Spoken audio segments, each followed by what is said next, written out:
Buenas noches a todos, gracias por estar acá. Un día más en la oficina. Hoy día me ha tocado la oportunidad de hacerles una presentación sobre el dinero verde 1868 de Perú. Esta es una estampilla muy importante para el periodo clásico peruano, porque prácticamente recorre 8 años de la historia clásica peruana, incluso antes que el Perú se incorpora a la UPU. Y bueno, tiene cosas enigmáticas, tiene muchas impresiones y muchos colores. Así que vamos a comenzar con ella. El dinero verde de 1878 es esta imagen que tenemos acá. Ese es. La descripción es sencillamente una estampilla que fue impresa con los mismos cuños de la máquina Lecoq, perdón, del dinero rojo, y el origen es este. La dirección de correos, por la circular número 63 del 18 de julio de 68, informa que están imprimiendo estampillas con el escudo en relieve en blanco y el contorno verde, que reemplazarían a las antiguas de contorno carmesí. Y les dice que las personas que tengan estas últimas las cambien por las nuevas, pues desde agosto del 68 no se admitirían las antiguas para franquear cargas. En pocas palabras, la estampilla que reemplazaba al dinero rojo era el dinero verde. La estampilla se imprimió en la máquina Lecoq, igual que el dinero rojo, en la Casa de Correos de Lima. Y bueno, estas imágenes ya las hemos visto en la presentación anterior de la máquina Lecoq y no se conoce la cantidad impresa de esta estampilla. El diseño, realmente se usaron los mismos cuños del dinero rojo, ajustándolos para darle color al fondo del escudo, que originalmente era blanco. Igualmente, como todas las impresiones de Lecoq, se imprimieron en tiras de papel blanco, de unos más o menos 40 centímetros de largo. El marco, que era de color verde ahora, tenía 4 inscripciones: porte franco en la parte superior, correos a ambos lados y un dinero en la base. El escudo en relieve en blanco estaba sobre un fondo verde y la medida era igual que el dinero rojo, 21 por 21. No se conoce una fecha específica de emisión como se conoce la del dinero rojo. Sin embargo, la fecha más temprana conocida es esta, el 6 de agosto del 68, del cual se conocen 2 ejemplares. Se supone que es esta fecha, no se ha encontrado nada anterior. Y se corrobora esta fecha con este sobre, que es la carta más temprana conocida, del 20 de agosto de 1868. Ahí podrán ver en la imagen pequeñita la anotación que dice Callao, agosto 20, 68, la fecha de recepción y la fecha de contestación de los archivos de Castresana. Bien. Cantidades impresas, como decíamos, no se conocen los contratos de impresión ni la cantidad impresa. Aldo Salvatecci encontró los cuadernos de producción, unos archivos que lamentablemente no los tenemos a mano, nunca pudimos tener acceso a ellos y no logra publicarlos. Salvatecci muere en el 2009 sin lograr publicar esta información. Él me comentó en su momento que eran muchas anotaciones, que había que hacer muchos cálculos para determinar más o menos cuánto era la producción, pero era muy, muy grande. Calculamos que esta producción debe haber sido mucho más grande que los 3.200.000 estampillas del dinero rojo. Los matices de color es una cosa interesante, igual que en el dinero rojo. Podemos deducir que hubieron al menos 5 periodos de impresión por esto. El primer periodo del 68 al 70, donde realmente es el color verde, tal cual como han visto la primera estampilla que he mostrado. En el año 71 hay un verde amarillo que tiene una serie de tonalidades un poco más oleosas, menos oleosas, pero es bien marcada la diferencia con el color verde. Algunos llegan a confundirse, pero estoy seguro que se van a dar cuenta que no en las próximas láminas. En el año 72 aparece un color verde oscuro inicialmente, luego el famoso verde olivo, que tiene unas tonalidades de claras, oscuras, y un verde azulado claro. Todo esto en el 72. En el año 73 aparece un verde azulado, un poquito más oscuro, y un verde azulado oscuro, sí, netamente oscuro. Regresando al año 75, en una impresión que realmente es muy extemporánea, donde vuelve a imprimirse en color verde azulado. Estos son los colores y las fechas. Vamos a ver. Este dinero, el dinero verde, que es el mismo que le mostré en la primera lámina, podrán darse cuenta que el verde amarillo tiene una ligera diferencia, se nota la diferencia incluso en los marcos. Aquí todavía no se ha hecho un estudio apropiado que si los marcos tenían diferencias, como ya lo hemos hecho en el dinero rojo, ¿no? Para poder determinar qué cosa es lo que podía pasar con esta esquina superior derecha que la estoy señalando en este momento, que es ligeramente distinta a todas las impresiones. El color verde oscuro del año 72 es muy marcada la diferencia y tiene un detalle importante que vamos a ver más adelante, donde es prácticamente en una de las pocas impresiones donde tiene una variedad. El verde olivo que tienen aquí abajo, que es el color más raro de todos, estuvo en circulación por muy poco tiempo, entre el 72 y principios del 73 en muy pocas ciudades. Es una estampilla de color oleosa, muy embarrada, y difícilmente se logra identificar el texto que tiene la estampilla. Así casi no lo pueden leer, y ustedes pueden verlo ahí, que comparando este verde olivo frente al verde que tienen arriba, la distancia de la calidad de impresión es totalmente distinta, parece que la tinta es totalmente empastada. Luego viene el color verde azulado, el mismo en el año 72, lo van a ver muy clarito, y tiene diferencias frente a este verde azulado del año 73 y este verde azulado oscuro del mismo 73. Esta impresión del verde azulado claro es tan empastada como el verde olivo. Ahí podrán darse cuenta que ambas pueden haber sido hechas casi en el mismo tiempo, solamente cambiando de tintas.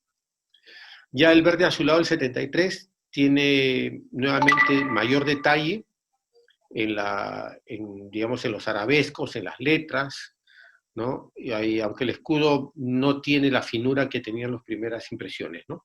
Y luego el verde azulado oscuro, parece ser que se ha hecho una limpieza total del cuño, está mucho más definido que el verde azulado, y el cuño es mucho mejor impreso, el estampado en seco es bastante más claro, más definido. Sigamos por aquí con los papeles. Al igual que el dinero rojo, hay tres tipos de papeles que hemos separado de acuerdo al rango del espesor, ¿no? Como hicimos la vez pasada, la medición de esto es hecho con un micrómetro, pero aquí determinamos que el papel tiene tres rangos que son un poco distintos frente al dinero rojo.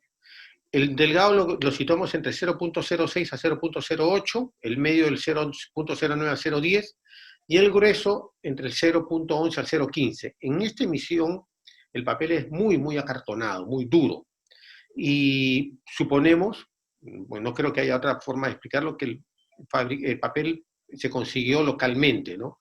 No digo que se haya fabricado acá en Perú, lo dudo, pero no fue como las primeras emisiones, las primeras impresiones del dinero rojo, que el papel era muy suave al tacto, era un papel de mucha mayor calidad.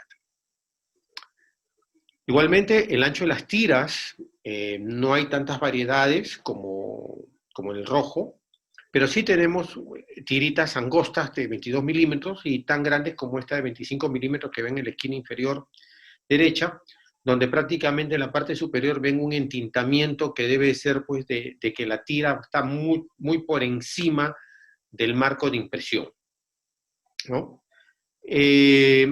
Las medidas de papel se encuentran en todos los colores y principalmente en el verde azulado se van a encontrar cosas impresionantes en tanto a los anchos de papel. Luego, igual que todas las impresiones de Lecoq, tenemos el papel montado, la unión de bobina, que es lo mismo que en todas. Las tiras se pegan una tras de otra para lograr una impresión continua, ¿no?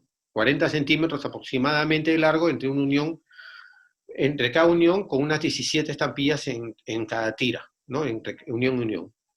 Las estampillas impresas en el empalme se conocen como papel montado y por lo general eran de izquierda a derecha o de derecha sobre izquierda, ¿no?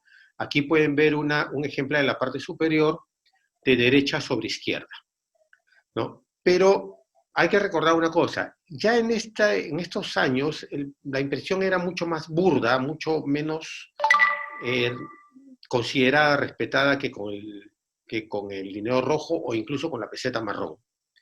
Entonces el ancho del papel no era tan uniforme, hay muchos anchos, y acá van a ver aquí en la esquina inferior izquierda un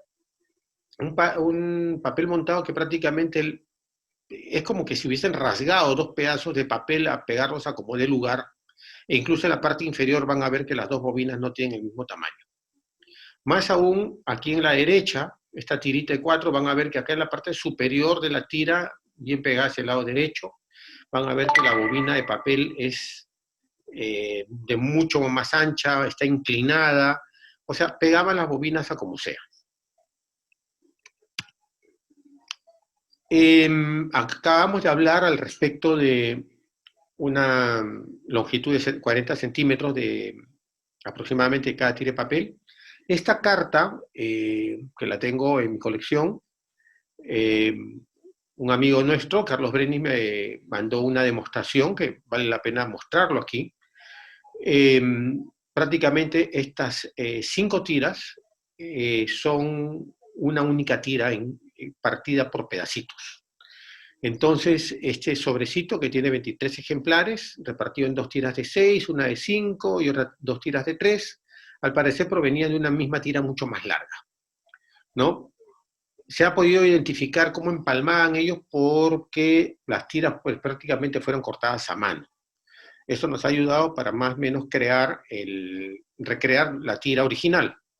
Ustedes verán en la parte inferior la tira original estirada, la hemos empalmado, bueno, a través de Photoshop, uniendo los empalmes donde más o menos estaban, acá el primero, contando los primeros 3, después los siguientes 3, si se nota, y pedazos que faltan lógicamente de papel, y luego siguen los otros que tienen muy, muy buen empalme. A final de cuentas, entre una flecha y la otra, van a poder encontrar que hay 17 estampillas. Aproximadamente 40 centímetros, 42 centímetros, contando también los empalmes que hacían con la siguiente bobina, izquierda y derecha. El papel montado también mostraban algunas variedades de sobreentintamiento, ¿no? Hay mucha gente que ha creído que esto era una doble impresión, pero no tiene nada que hacer. Es sencillamente el hecho de haber impreso 2 papeles unidos. En el momento de la impresión, uno de los 2 lados se ha marcado mucho más que el otro. Aquí ven una muestra de un verde olivo, que es un color raro, con el empalme de papel que debería estar en la parte inferior, sin embargo, no lo está. Sencillamente es un pedazo de papel que se desprendió a la hora que lavaron la estampilla de la carta. Lo mismo ocurre con el ejemplar que está acá al centro, que es un ejemplar nuevo, que también tiene el mismo empalme, a una forma mucho más inclinada. Y también se ve uno de los efectos, ¿no? Que en algún momento, por el mismo golpe, hay una parte que puede quedar un poco en blanco, como están viendo en esta parte de aquí, señalada la flecha roja, y yo con el cursor les estoy marcando que queda un poco más blanco que lo normal. Un detalle importante también es que los cuños se sobretintaban en la parte superior e inferior, ¿no? Y podría haber servido, en caso hubiese habido un marco de costado, para poder determinar, como en el lineo rojo, cuál es el sentido del marco, cómo estaban colocados los cuños. Este entintamiento se ve mucho más en el color verde y en el color verde azulado, ¿no? En el olivo, ustedes pueden ver ahí que no se ve mucho, tampoco en los otros tanto, pero más que nada en las impresiones que tienen impresión mucho más definida, mucho más nítida, se nota bien el marco sobretintado. Perforaciones de la impresión.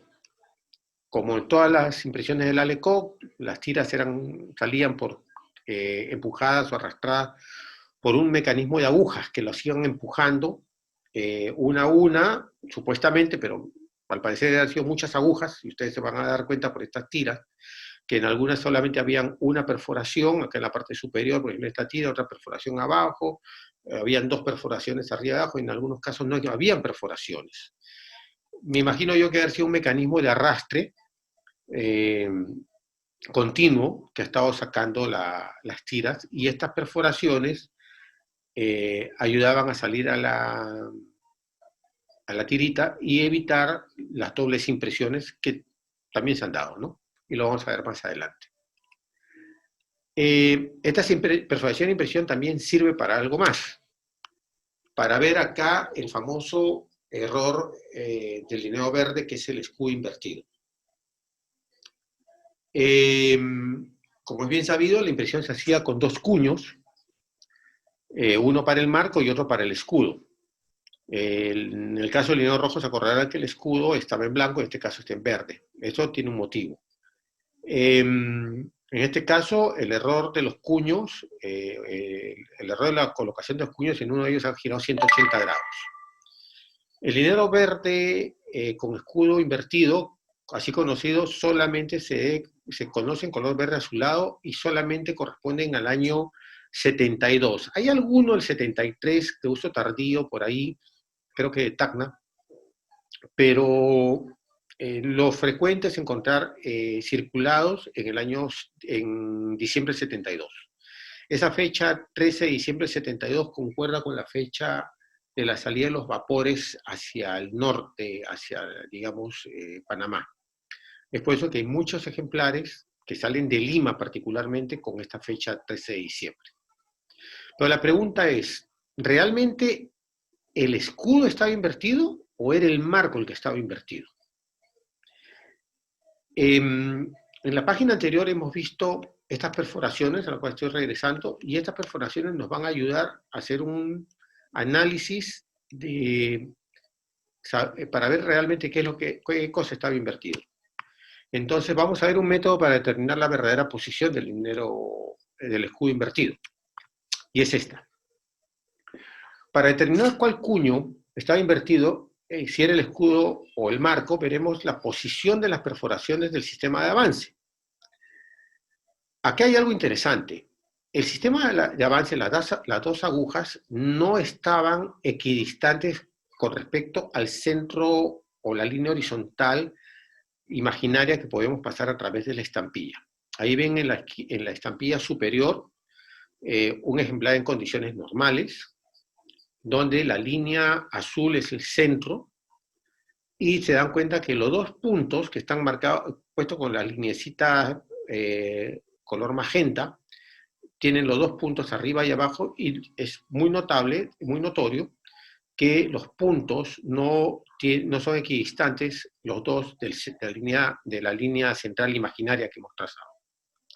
Entonces, si consideramos que el mecanismo no se ha movido, que esto no tenía por qué moverse en una máquina, y lo que sí se podía mover eran los cuños, aquí vamos a ver esta pareja, que pertenece a Walter Bridge ahora, donde hemos encontrado solamente un ejemplar, un par de perforaciones, de las dos estampillas solamente hay un par de perforaciones que están marcadas acá, y volvemos a pasar la línea imaginaria horizontal por el centro de la estampilla, ¿no? Tomando como centro y como referencia el escudo, más no el marco, porque el marco, ahí vamos a darnos cuenta que puede haber variado algo. Y nos vamos a encontrar nuevamente que hay una distancia que se debe respetar, donde el escudo realmente es el que está en el centro, y quien gira finalmente es el marco. Ha habido una técnica también para determinar esto a través de las mismas perforaciones, pero de cómo las agujas arrastraban el papel y cómo rasgaban el papel. Sin embargo, lo que yo he notado, ahora que tuve la oportunidad de ver muchas de los escudos invertidos que pertenecieron a la colección de Luis Paredes, y que estuve en subasta en la Asociación Filatélica, muchos de ellos no tienen las agujas de arrastre. Entonces, digamos, no servirían como para hacer una demostración si tratamos de mostrar esto en una forma un poco, digamos, más notable, ¿no? La única forma es esta, creo yo. Entonces, es una forma, la veo más segura, de mostrar que este error no debería ser un escudo invertido, sino un marco invertido. Este es el error clave de la filatelia peruana de las emisiones Lecoq, y probablemente, considerando los dos errores famosos que hay de impresión, tanto el medio peso rojo como el escudo invertido, del dinero verde, o ahora marco invertido, muchos autores consideran que esta estampilla es mucho más rara que el medio peso rojo, que se han reportado menos ejemplares y lógicamente mucho menos sobres y mucho menos piezas múltiples. Solamente hay 2 parejas conocidas, por ejemplo, en este caso. Al igual que el dinero rojo, existe la doble impresión. Igual por falla del mecanismo de arrastre de estas agujitas famosas de la salida, se imprimen 2 veces la imagen. Esto se da en un color verde azulado claro, se dan cuenta, no es un verde normal, ni el verde amarillo, ni el olivo, este es un verde azulado claro. Para mi punto de vista, esta es una estampilla que fue impresa en el contrato del año 72, a fines del 72. Bueno, luego de esta emisión, perdón, de todas estas estampillas, lo único que nos queda por ver como emisión en sí, seguimos las variedades, y nos falta algo más también. Nos vienen las variedades de la impresión. Aquí hay un montón de variedades, pero yo estoy mostrando algunas pocas, porque la verdad sería interminable. Esta tira que está en la parte superior tiene un semicírculo blanco debajo del escudo, es como una media luna, que solamente aparece en el color verde azulado. No aparece en el verde azulado claro, solamente en el verde azulado y también en el verde azulado oscuro. Aquí se llega a demostrar de alguna manera que el cuño del escudo fue acomodado dentro del cuño del marco. Si recordamos nosotros el dinero rojo que vimos hace 2 semanas atrás, lógicamente el escudo en blanco con impresión en fondo blanco, no había nada que decir, o sea, el cuño podía estar de la forma que quiera estar y no pasaba nada, no pintaba.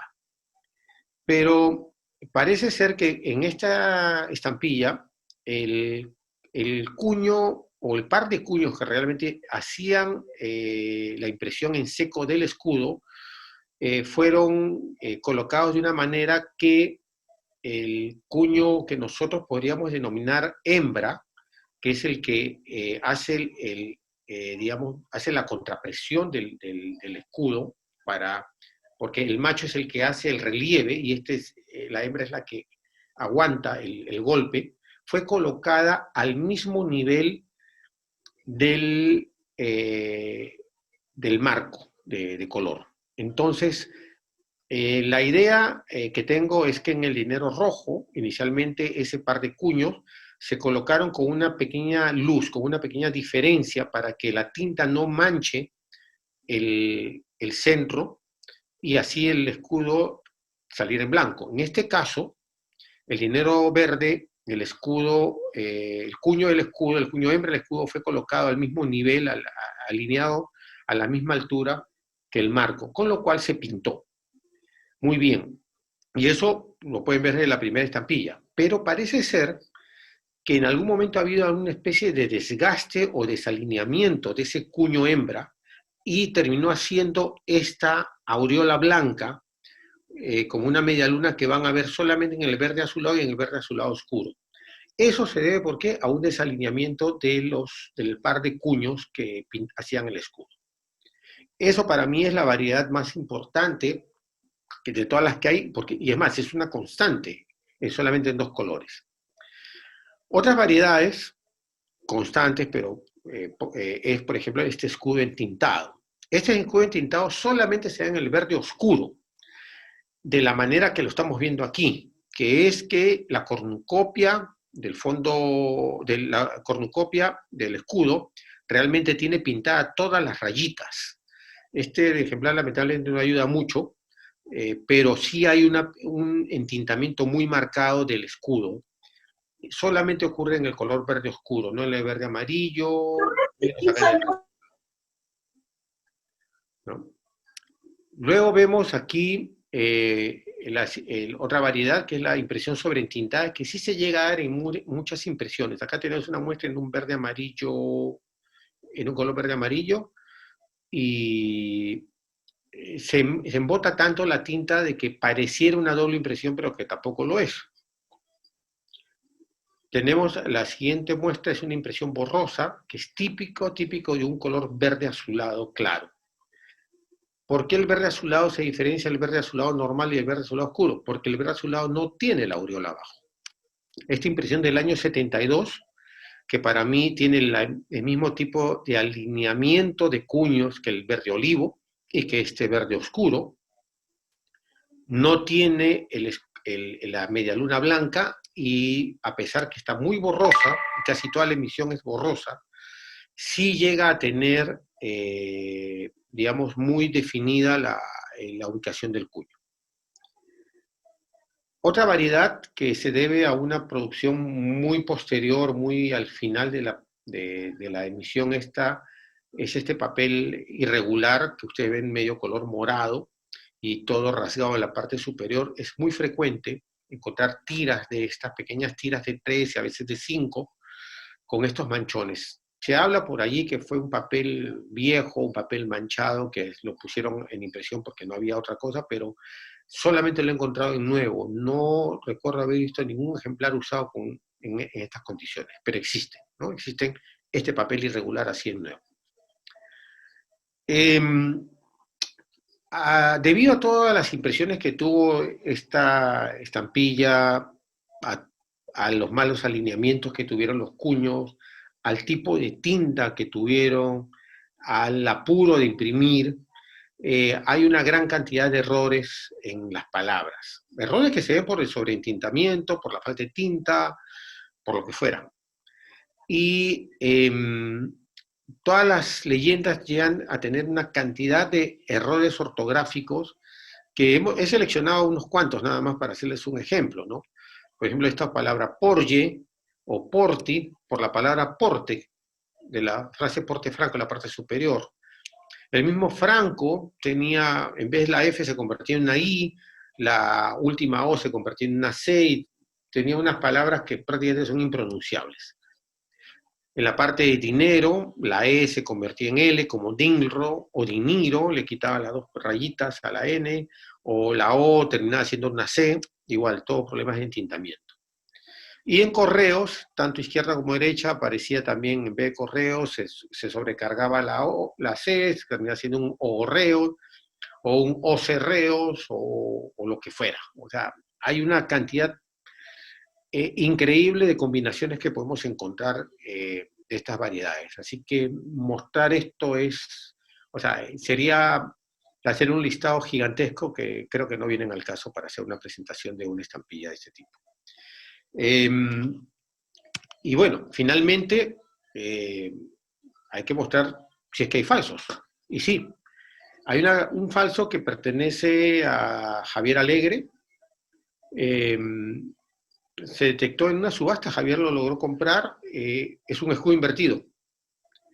Curiosamente en la cancelación de Lima tipo 27, pero bastante anormal frente a las cancelaciones normales que se conocen, con un año del 73, que prácticamente ese año esta cancelación ya no existía, y han hecho una linda falsificación haciendo un escudo, un dinero verde bien fino, bien marcado, con un escudo muy bonito, de cabeza, pero que yo creo que no engaña a una persona que más o menos tenga ligero conocimiento de esta estampilla.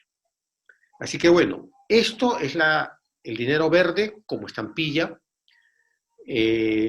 Como les dije en la presentación de hace unas semanas, esta es una presentación en forma tradicional de cómo trabajar en estampilla, que ha sido más o menos la idea que he tenido para mis 2 conferencias, ¿no?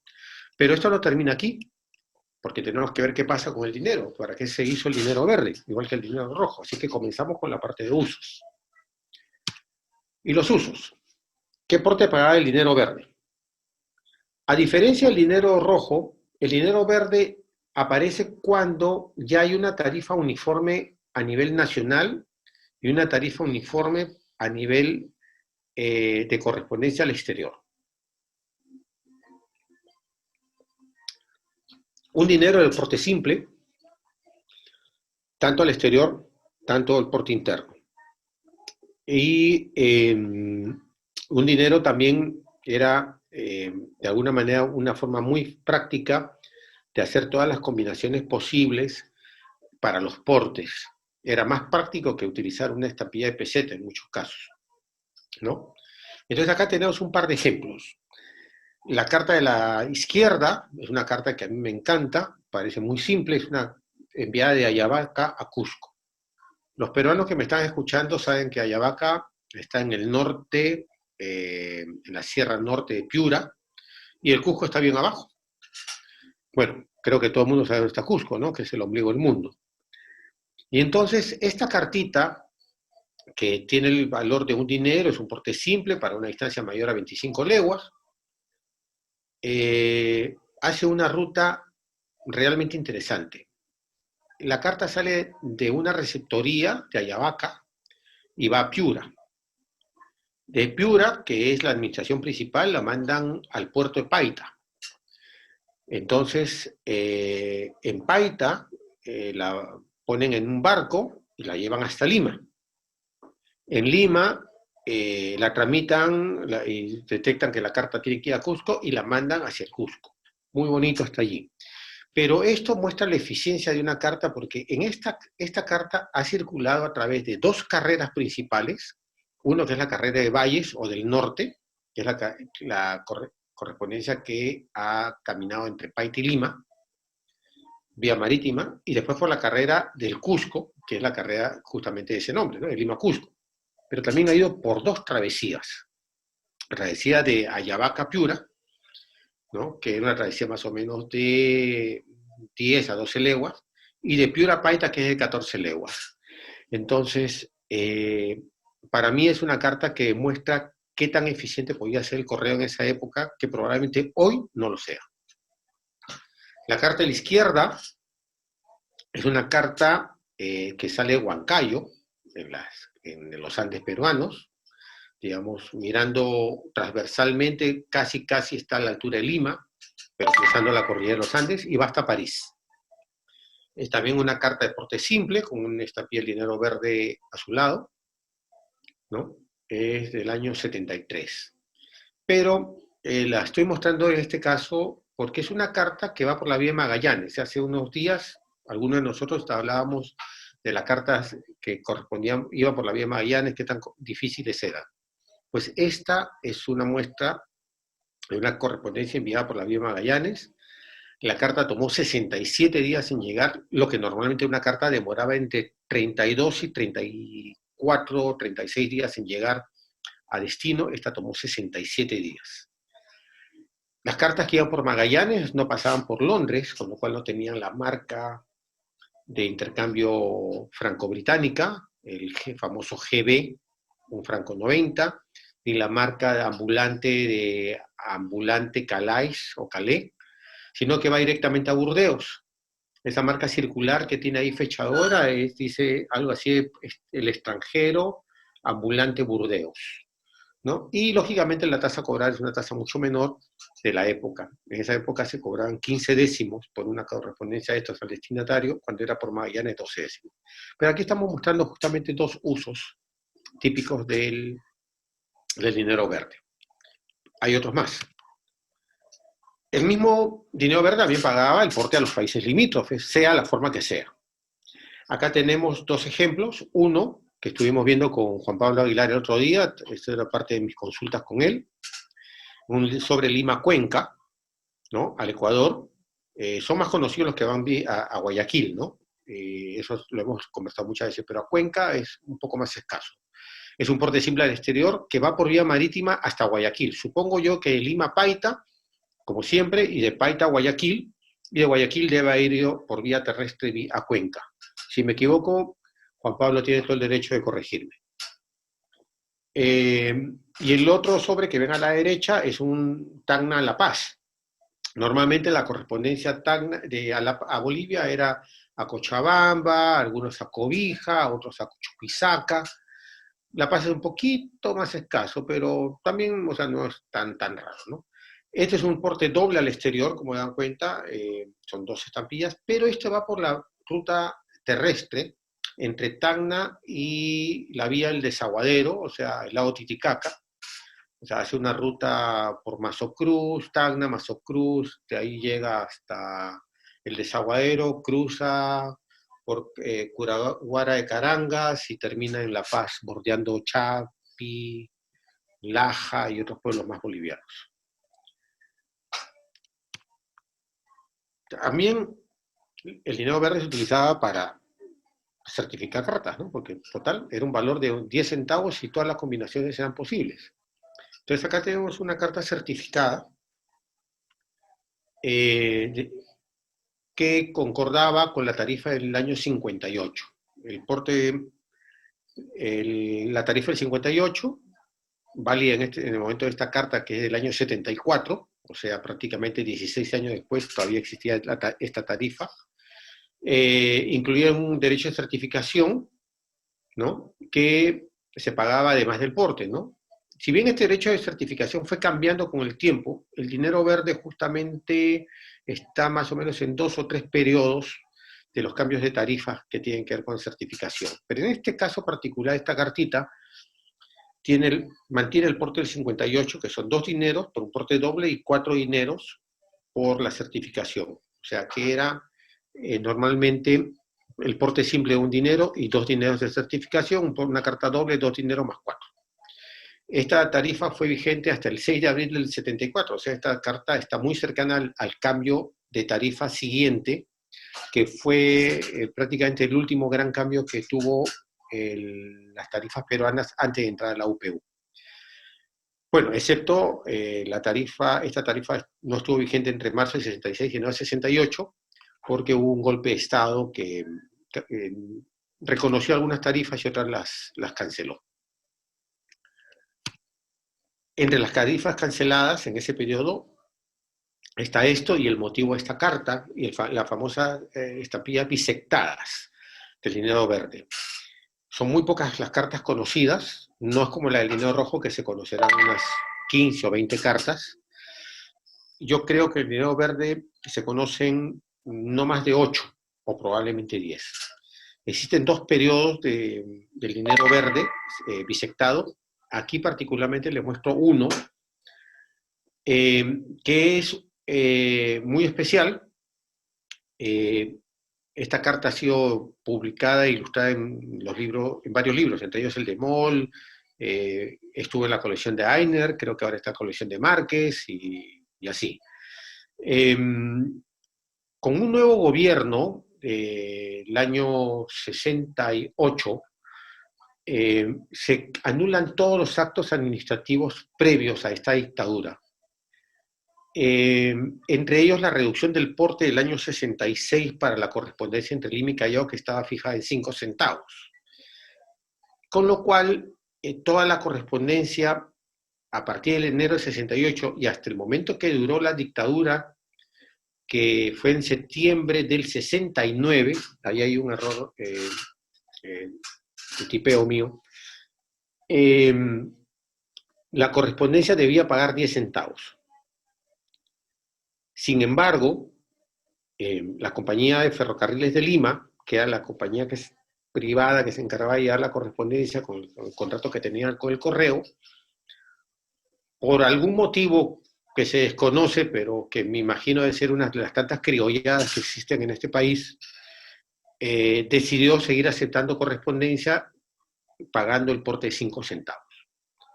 Existen cartas con la estampilla típica del momento, que era la llama de 5 centavos, con este matacillo que dice Compañero Ferrocarriles de Lima, este matacillo circular que está sobre el dinero verde. Sin embargo, solamente entiendo que se conocen 3 cartas con el bisectado de esta época, ¿no? Esta tarifa de medio dinero está realmente prohibida, ¿no? Pero solamente se puede encontrar cancelada con el cancelador de la Ferrocarriles de Lima, que es realmente un cancelador ambulante, ¿no? Esto no pasaba nunca por el correo de Callao, o perdón, de Lima hacia el Callao, lo entregaban directamente al operario del tren, al empleado del tren, con la estampilla de 5 centavos y la hacían pasar. Yo tengo también cartas con la estampilla de 5 centavos de llama, con la misma cancelación en el mismo periodo. No son frecuentes, pero existen. Pero estas son las raras. Hay otra estampilla bisectada verde de otro periodo que también ya es cuando se restituye la tarifa reducida del tren, que corresponde a fecha posterior a septiembre 69. La carta de abajo es para demostrarles que en el mismo periodo, 11 de mayo de 69, cuando todavía estaba abolida la tarifa reducida, una carta que sí pasaba por el correo recibía un porte, le cobraba el porte de un dinero, ¿no? Estaba franqueada con un dinero, y acá tienen también una carta del Callao a Lima, incluso con la marca de distribución del correo en Lima, cosa que la otra no lo tiene, véanlo, a pesar que es el mismo periodo, pagaba 10 centavos como porte simple. Entonces, esta era la carta que realmente pasó por la oficina del correo y fue directamente entregada de acuerdo a las normas generales establecidas. La otra es la rara, que es muy rara, que fue entregada directamente al empleado del tren, encargado del correo, y cancelada con matasello ambulante del correo. Aparte de esos usos, hay este uso acá, que es el servicio oficial. Una gran tela, esto es el único sobre, si se puede decir de alguna manera, que es una tela, un yute, como le decimos acá en Perú, a este tipo de tela, que es un envío judicial, ¿no? Y es un reintegro de porte. ¿Qué es lo que ocurre con esto? El porte de las causas judiciales de las causas judiciales que eran enviadas a una corte superior, como este caso, ustedes pueden ver ahí en la segunda línea, dice superior de justicia, se indicaba quién debía pagar el porte, ¿no? Entonces, si el obligado a pagar el porte reside en un lugar distinto al del juzgado, el pago se hacía en destino. En este caso, por las investigaciones que hice con algunos entendidos de las tarifas, esta carta al parecer fue enviada sin pagar desde Cajatambo. Ahí tiene la cancelación de Cajatambo roja al costado. Y las estampillas han sido colocadas en Huaraz como pago del déficit. Y al no haber estampillas de déficit, le colocaron estampillas de un dinero, ¿no? Y las marcaron con la línea, con esta anotación que dice reintegro, ¿no? Para justificar el pago. El porte es un porte bastante alto, un sol 60 por un peso de 240 gramos. Y esta carta se ajusta a la tarifa del año 74. Vimos hace un rato una carta certificada que era la tarifa del año 58. Esta carta entra con la nueva tarifa de abril-mayo del 74, donde se hacen una serie de reducciones al porte cuando las correspondencias eran bastante voluminosas. Al igual que en otras emisiones, también las estampillas eran utilizadas para aporte, pero no para franqueos fiscales. Sin embargo, también se dio. En el año 66 se emiten las primeras estampillas fiscales y pagan distintas tasas. El papel más común era el papel sello quinto, el papel sello más común era el sello quinto, que costaba 20 centavos, pero cuando no había, se cogían 2 estampillas de 10 centavos, de fiscales, y se pegaba un papel cualquiera. Al no haber estampillas fiscales, han cogido estampillas del dinero verde para pagar el derecho fiscal.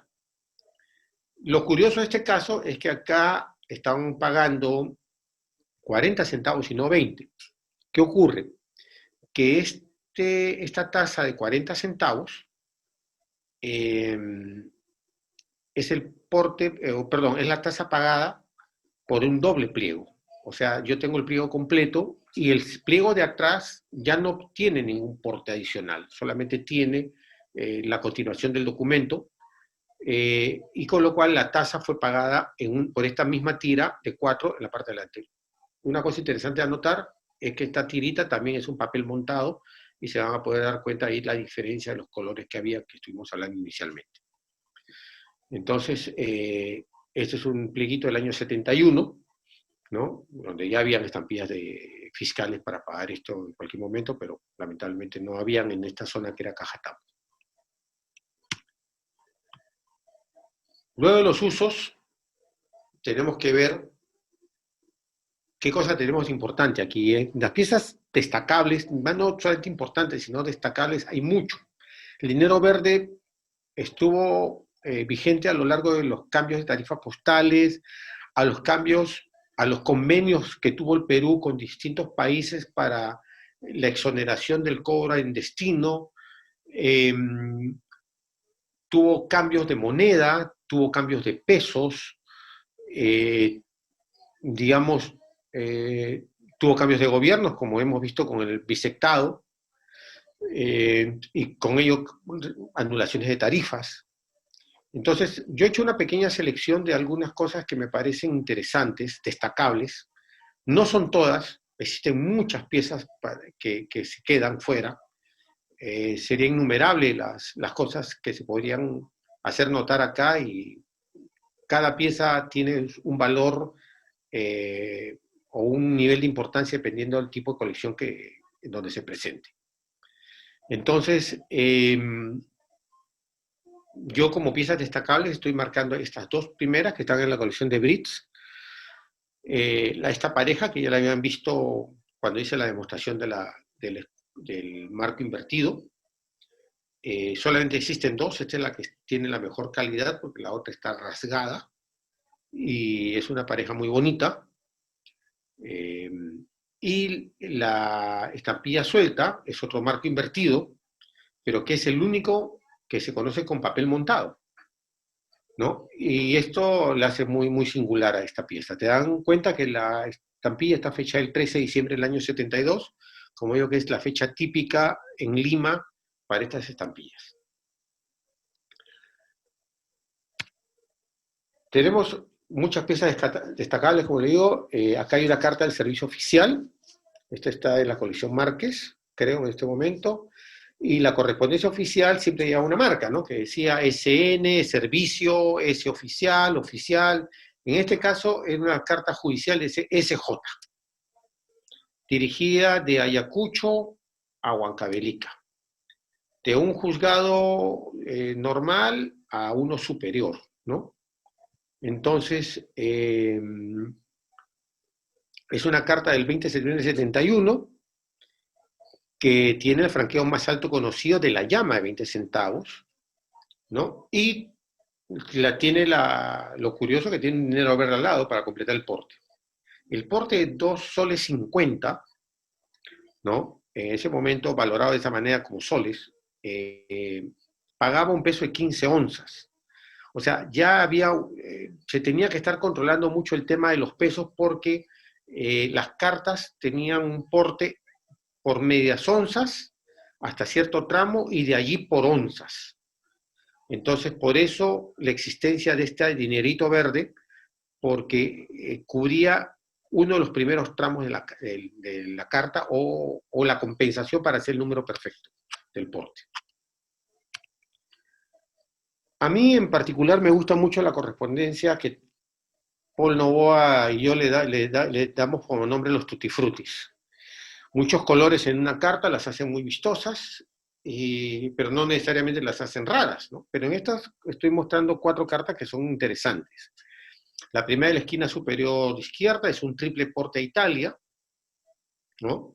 Que tiene todas las características para hacerla una carta importante en cualquier colección. Un porte alto, peruano, triple porte, un porte doble italiano, 4 liras 20, realmente sobre la tarifa en ese momento a cobrar destinatario era de 2.10.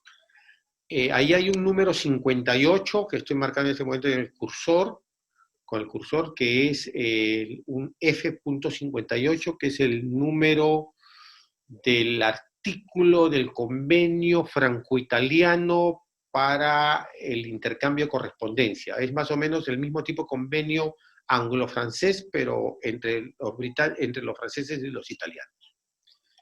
Es muy interesante porque es una carta que tiene dos emisiones distintas italianas, porque acá podían utilizado también el otro valor de 10 centavos que ya estaba disponible, pero han utilizado dos emisiones.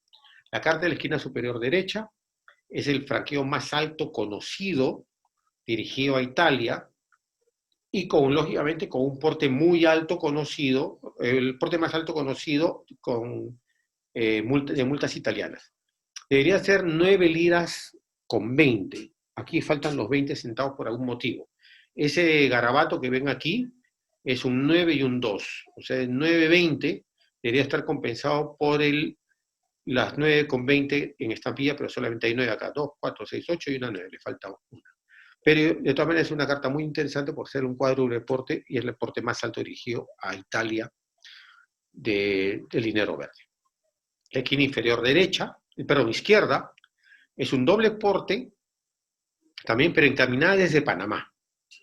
Acá la carta debe haber sido entregada en el barco, con un porte doble peruano, que no fue cancelado, se dan cuenta que las estampillas no están canceladas, y en Panamá ha sido, dice, encaminada aquí, en Panamá, y la tasa a cobrar en Italia ha sido de 3 liras 40 como porte doble, 1 lira 70 como porte simple, que no concuerda con ninguna tasa que tenga que ver del Pacífico Sur. O sea, 1,70 para este año, que el año 71 no tiene relación. O sea que definitivamente esta carta la tomaron como que fuese una carta que provenía solamente de Panamá.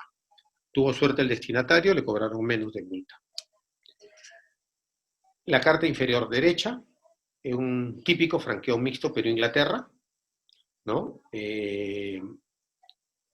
Pagando el porte de un chelín 6 peniques, ya es en el año 70 cambió la tarifa, antes era 2 chelines, pero básicamente es un ejemplo típico de un franqueo mixto que se puede encontrar con estampillas de diferentes valores y por lo general con una estampilla peruana. Usualmente se encuentran estas cartas para la correspondencia que iba hasta Londres. Ustedes pueden ver la marca Pate acá, que se colocan en Londres.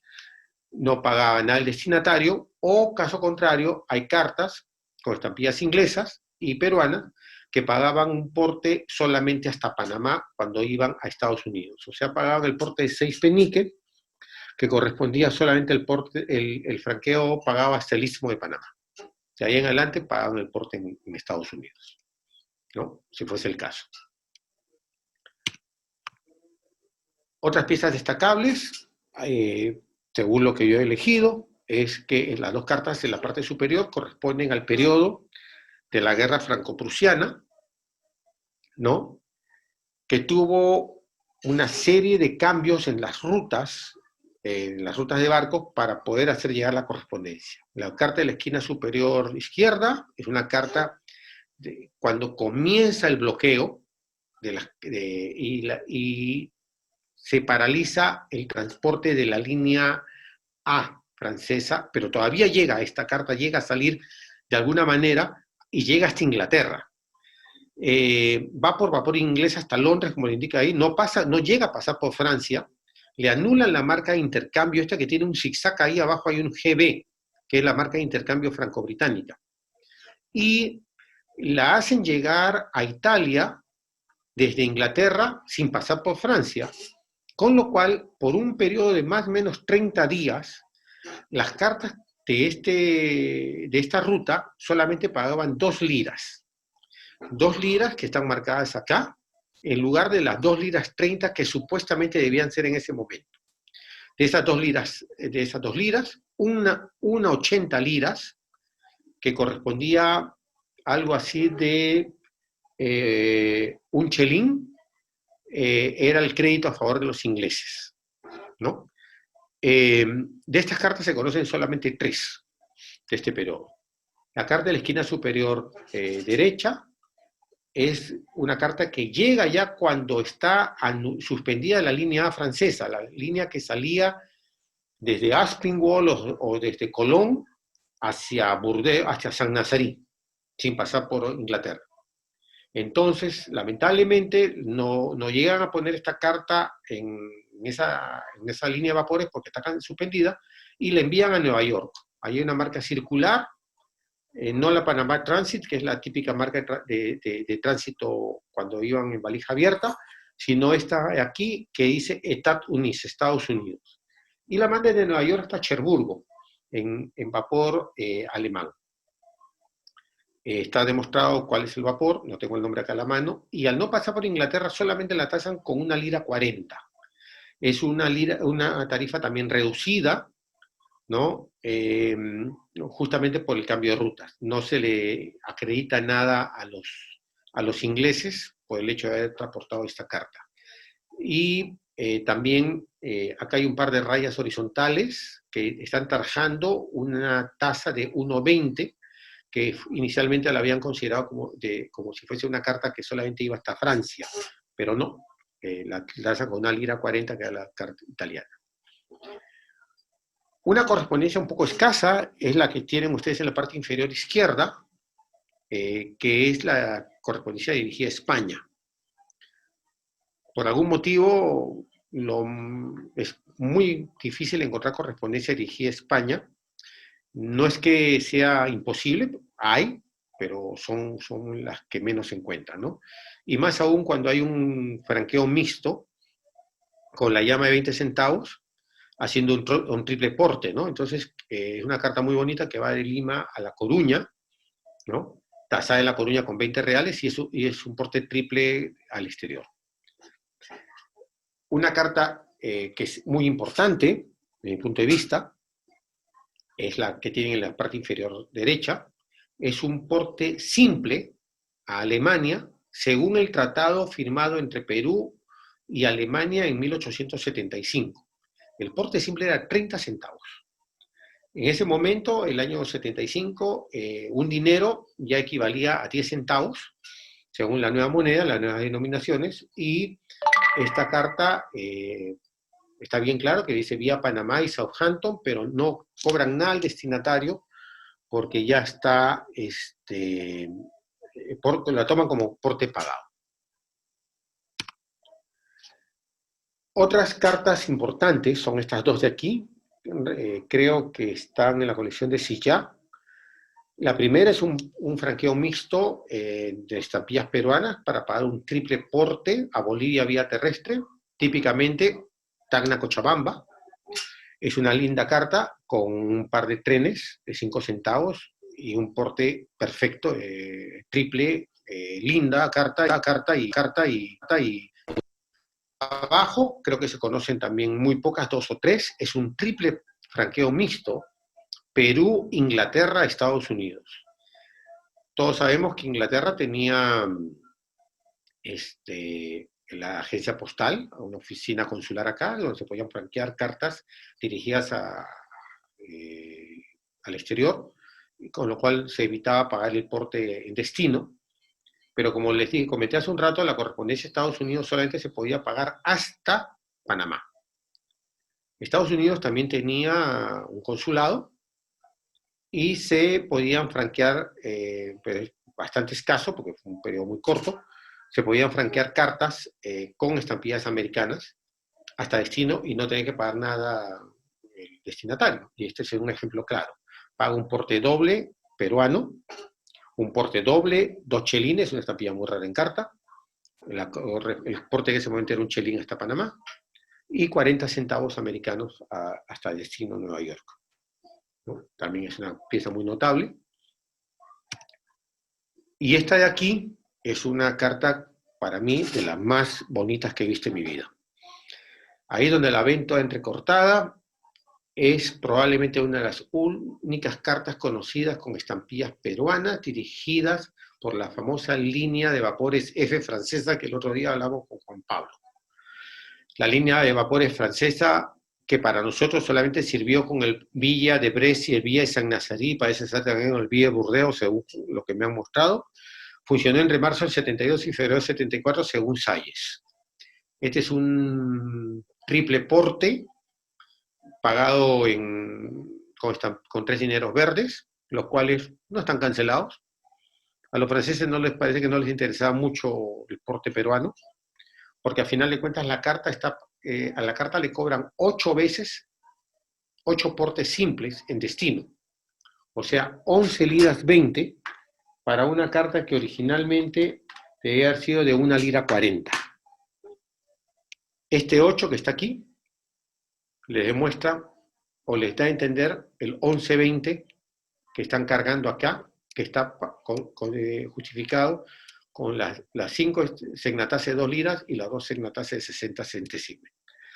Es probablemente una de las cartas más bonitas que yo he visto. Tiene la marca L Callao, el octogonal francés, que casi no se llega a ver acá, ¿no? O sea, ha salido de la oficina francesa del Callao, y la ruta que está indicada abajo, que va hasta Panamá por el vapor de Villa de San Nazarí, hasta Panamá, línea F, y de ahí por la línea A de Colón a San Nazarí. Y bueno, no he querido cansarlos mucho, tenemos 1 hora hablando, y como todo tiene que llegar a su final, tenemos que contarles qué pasó al final. En noviembre del 73, entra a tallar una persona llamado, de apellido Pasoldán, Mariano Pasoldán, si no me equivoco su nombre, nombrado visitador general de correos, y él revisa todo lo que está ocurriendo en el correo en ese momento y envía sugerencias al director general de correos, que era Dávila Contemarín. En una de ellas le dice al director de correos que deberían fabricarse nuevamente estampillas que fueron impresas por la American Banknote en el año 66, las que nosotros conocemos como las llamas. Porque lógicamente el señor tenía sus puntos muy claros de qué tan práctico podía ser una cosa o la otra. Aparte, ya en el año 73 estamos viendo que las impresiones eran pésimas del dinero verde, eran muy borrosas, muy empastadas.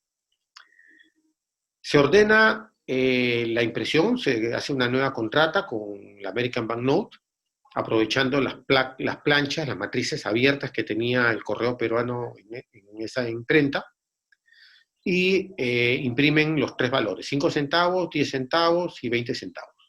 Puntualmente, el 10 centavos viene a reemplazar el dinero verde, ¿no? Y los motivos, se los indico ahí.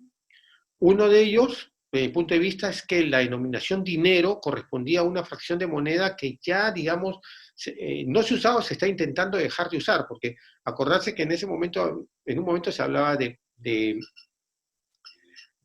reales, de pesetas, de dineros. Entonces 20 centavos las tomaban como pesetas, era un enredo de monedas, y yo creo que un poco eso tenía que ver con la decisión del señor Pasoldán en utilizar estas estampillas. Aparte, las estampillas perforadas permitían un mejor control, porque eran pliegos de 100, era más fácil desglosarlas, era un conteo mucho más limpio, una contabilidad más definida, ¿no? Y esto motiva a que en el año 74 lleguen las estampillas del 10 centavos, bueno, llegaron todas, 5, 10 y 20 centavos, y desaparece el dinero verde en abril del 74. Digamos que este fue su final oficial. Sin embargo, ya para concluir, el dinero verde vuelve a aparecer en el año 75, porque esta estampilla, desde mi punto de vista, se acabó. No había. Y creo que Henry Márquez en algún momento hizo un artículo justamente mostrando las fechas de las entregas de estas estampillas, y por lo visto debe haber un vacío, un faltante de estampillas en algún momento, y se tuvo que recurrir al dinero verde a imprimir nuevamente estampillas en el año 75 con un color verde azulado. Por eso que cuando yo hablaba de los colores al inicio, hablábamos del color verde azulado del 75. Estampillas bastante limpias, que se usaron en muy pocas ciudades. No he visto cartas circuladas más allá que esa carta dirigida a Alemania, con el año 75, pero no se conocen muchas cartas de ese periodo. Se usó por poco menos de un año. Hay ejemplares usados entre febrero del 75 y enero del 76.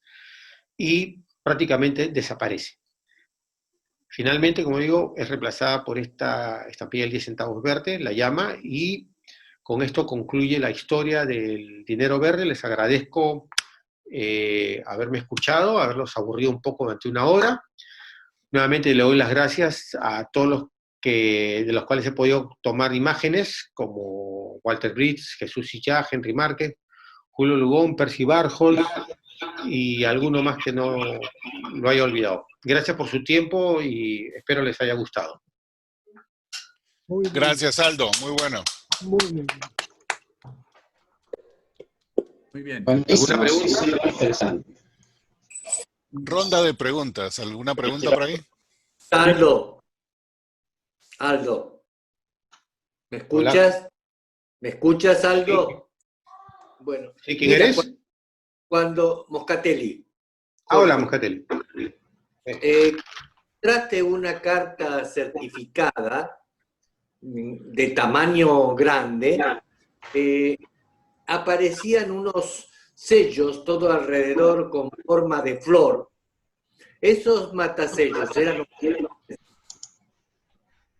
Esa es una forma de marcar. Antiguamente las cartas certificadas se marcaban con estrellitas, con michis. A final de cuentas terminamos usando unos florones, le decimos nosotros, como unas rosetas. Son de diferentes formas, ¿no? Huancavelica, Chachapoyas y Lambayeque tenían algo así como una estrella de 5 puntas. Lima tenía una especie sí, como una florcita de rayas. Islay y Arequipa tenían una especie de estrella con hueco al medio. Es sencillamente una forma de marcarlas. Ahora, ¿eran oficiales esas o eran... Sí, por supuesto que sí, eran, ¿cómo se llama? Cancelaciones del correo. Bien. Te felicito. El correo por... tenía la carta, permíteme una cosa, el correo de la carta certificada tenía la obligación de colocar 3 tipos de marcas. Las rosetas esas en las esquinas, que hacían como una X y una cruz. O sea, arriba, abajo, al centro, arriba, abajo, izquierda y derecha, y en cada esquina de la carta. O sea, una X y una cruz, cada estampilla cancelada con el fijador o con el matasello de la oficina, y una marca que decía certificación, que por lo general era una marca dentro de un óvalo o con algún tipo de recuadro. Muy bien, te felicito por la forma que encarga la relación tradicional, historia postal, me pareció correctísima. Te felicito nuevamente. Gracias. Aldo, yo tengo 3 preguntas, de hecho. Bueno, pero primero, muchísimas gracias, de verdad.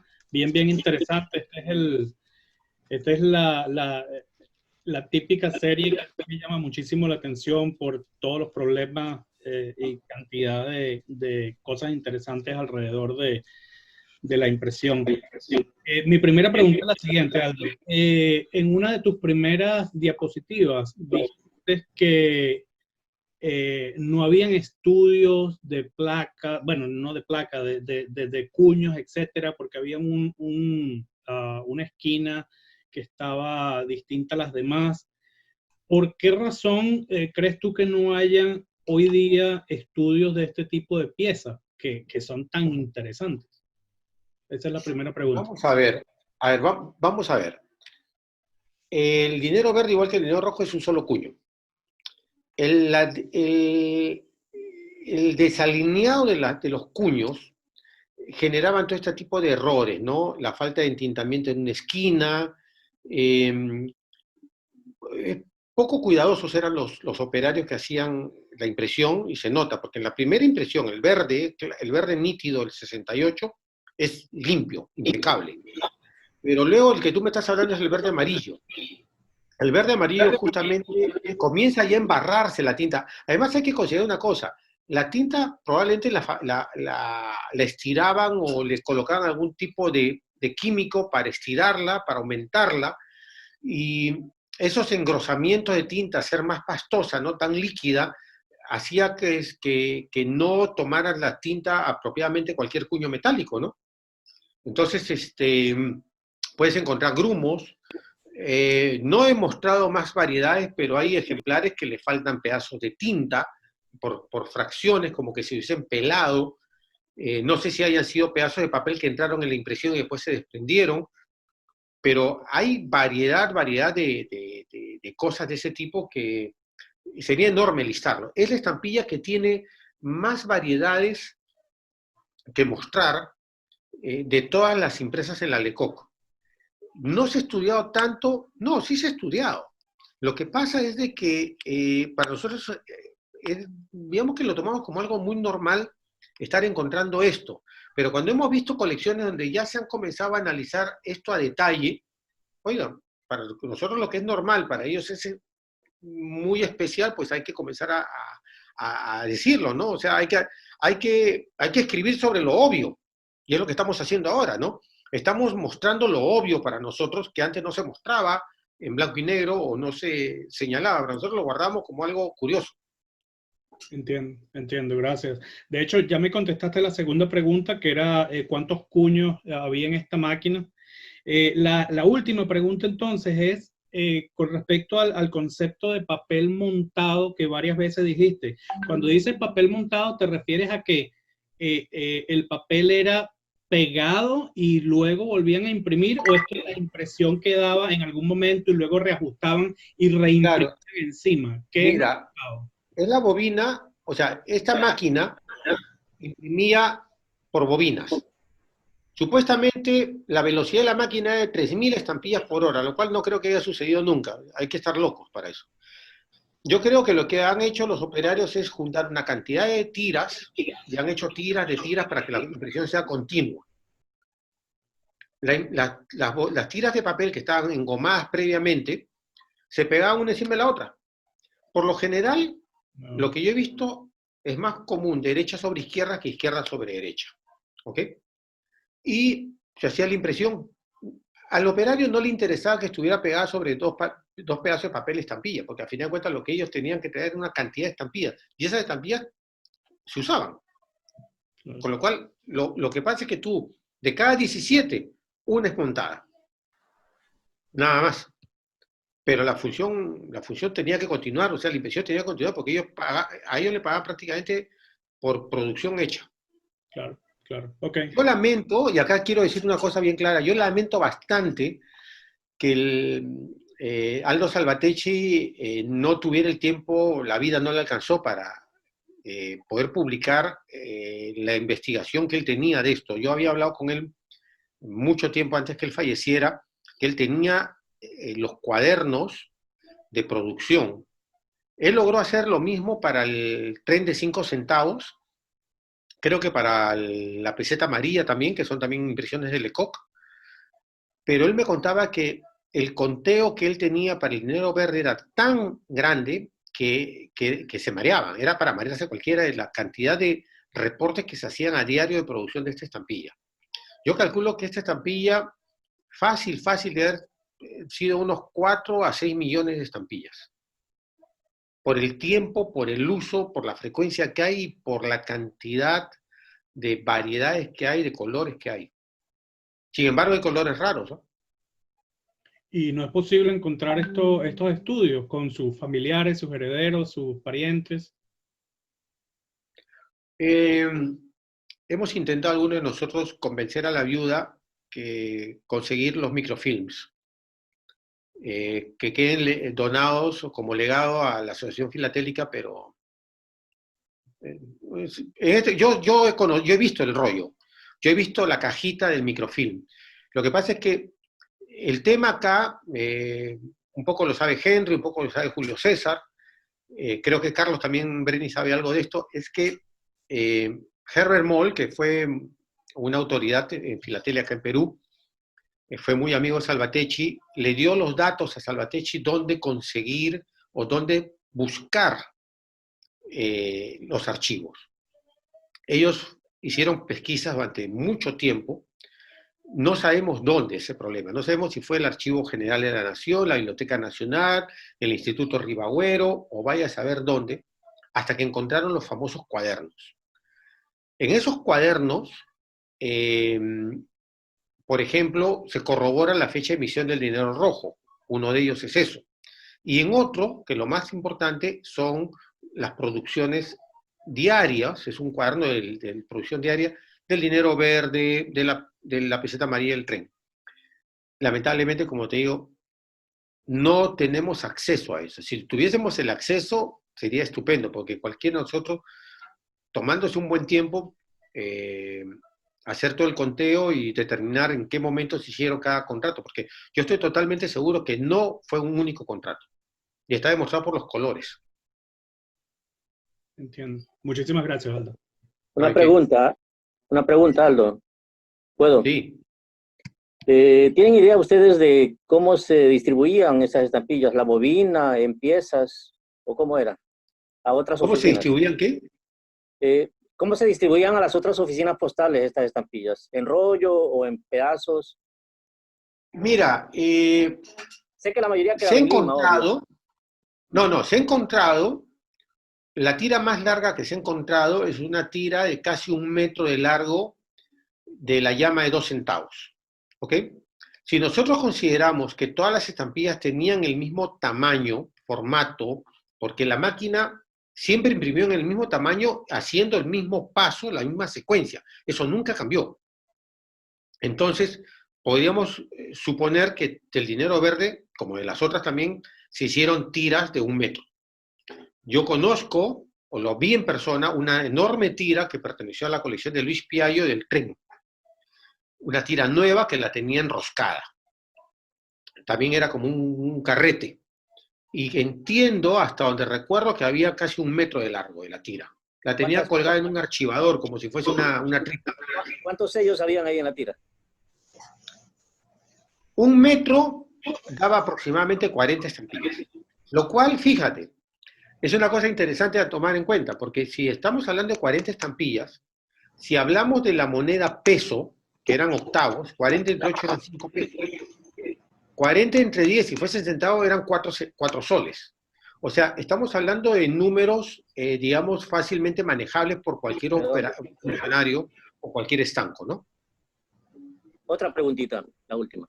¿Cómo era el sistema monetario? O sea, para entender cómo se manejaba. ¿Esas fracciones qué nombre tenían en ese momento? Mira, el Perú, La moneda la verdad oficial, es que tuvo prácticamente 2 o 3 monedas circulando en ese momento. O sea, nosotros comenzamos con los reales, igual que ustedes, los reales y el peso. En algún momento se señaló un cambio de moneda que al parecer nunca fue efectivo, ¿no? Y después, al final de cuentas, supuestamente por el año 66, salimos con una moneda, que era el sol, y sus fracciones que eran centavos. Pero la gente está acostumbrada a hablar de dineros como décimos, el décimo del sol.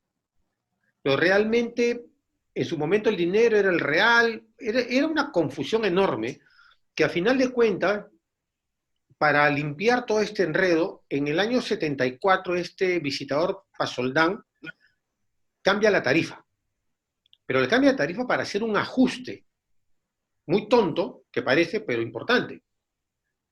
Cambia la unidad de medida de onza y media onza, que era 14 punto y pico de gramos, a un peso fijo de 15 gramos.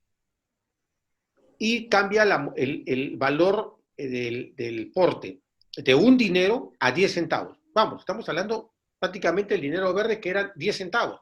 Pero por eso él cambia la estampilla de 10 centavos. Y recordar que ya en el año 66 teníamos una emisión de la American Banknote en valor centavos. Entonces, la confusión era terrible. Nosotros, por lo general, damos lo mismo, 10 centavos o dinero.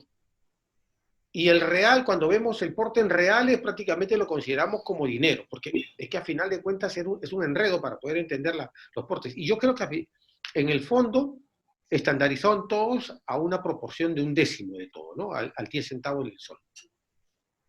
Bien, gracias. ¿Alguien más? Aldo, una consulta. Tú mencionas que crees que son varios decretos por las diferentes tonalidades de la tinta que se ven en la estampilla del dinero. Varios contratos. Varios contratos por diferentes tonalidades.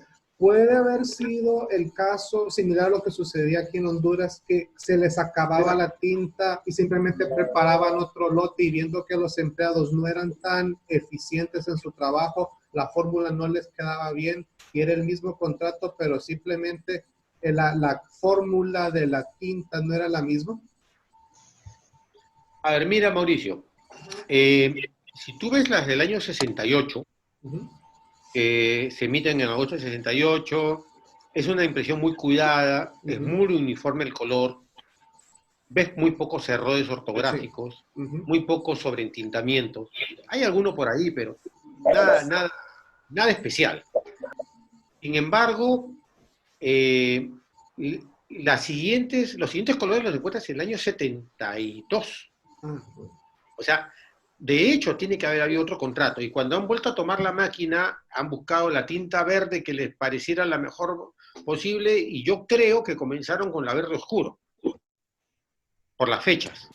Y porque, bueno, de todas es la segunda más escasa, ¿no? La más escasa es la verde olivo. Y esa verde oscuro porque también parece que los cuños no estaban muy limpios. Estaban bien ajustados, pero no muy limpios. En algún momento debe haberle parecido algo sucio y sacaron esas verde olivo que son desastrosas y son las más raras de todas, ¿no? Y al final de cuentas, ¿qué hicieron para colocar el verde azulado? Pero las tres tienen más o menos el mismo aire, la misma forma de impresión, si las ves. Cosa que difiere mucho de la verde amarillo del 71 y la del 68, ¿no? Ya. Muchas gracias. ¿Por qué se habla de contratos? ¿La máquina era del correo o cómo? ¿Perdón? ¿Por qué mencionas la palabra contratos? Porque entiendo que la máquina pertenecía al correo. La máquina estaba en el correo, pero el correo tenía la máquina, pero no tenía personal. Ellos contrataban a operadores externos, les hacían un contrato. Por ejemplo, en el dinero rojo, que fue la primera estampilla, quien hizo la impresión realmente fue Carlos Falis, contratado para hacer la impresión. Yo podría imaginar que fue el mismo Carlos Falis el que hizo las otras impresiones, pero no hay nada, no se encontró ningún contrato que diga el nombre, ¿no? Buenas noches, Aldo. ¿Se conoce correspondencia de dinero verde a México? Del dinero verde a México. No que yo recuerde. No había ninguna línea abierta de Mira, cartas a México, yo he visto que las tenga frescas en la memoria con la llama de 10 centavos, justamente la que reemplaza el dinero verde. Esa sí la recuerdo, la tengo muy clara. A México, no lo tengo en mente, ¿eh? O sea, que puede existir, uno nunca sabe, ¿no? O sea, por ahí aparecieron dinero rojos enviados a China, por ejemplo, y existe una carta. ¿No? Yo te puedo decir que no. Bien, gracias, te felicito. Ok.